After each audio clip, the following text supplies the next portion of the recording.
Aïe, alors là je dois dire que je ne m'y attendais pas et que je suis hyper déçue de vous dire que le nouveau parfum de Juliette Has a Gun qui s'intitule Miami Shake ne me plaît pas. Et pourtant j'adore cette maison de parfum, j'ai plus d'une dizaine de références dans ma collection, mais là je dois dire que malheureusement j'ai beaucoup de mal. Et pourtant sur le papier ce parfum avait absolument tout pour me plaire, il s'ouvre sur une note de fraise des bois et la marque a indiqué l'avoir construit comme son premier gourmand, mais qui reste assez fluffy et hyper crémeux puisqu'on y retrouve un accord de cornet de glace, de crème chantilly ainsi que de vanille et de musc. Je sais pas vous mais moi à la lecture de ces notes je m'attendais vraiment à un Yum Bougie Marshmallow de Kayali mais avec l'ADN de Juliette Has a Gun, donc c'est-à-dire un parfum globalement plus propre, moins sucré et moins caramélisé. Malheureusement ce n'est pas le ressenti que j'ai eu en le portant puisqu'il est certes beaucoup moins sucré et caramélisé, l'expérience globale reste assez fruitée, seulement il y a une caractéristique qui me dérange tout particulièrement. La fraise est assez reconnaissable mais malheureusement je ne retrouve pas cette impression de milkshake.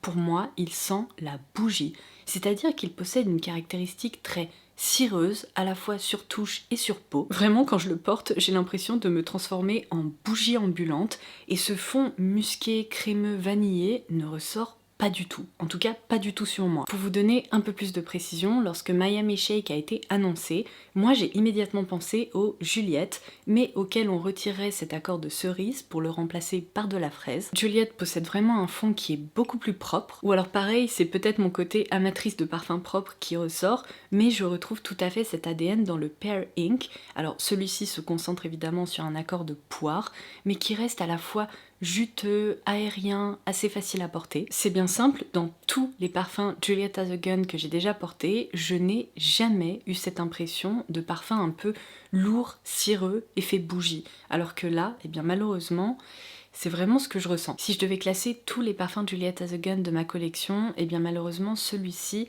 se retrouverait assez bas dans la liste.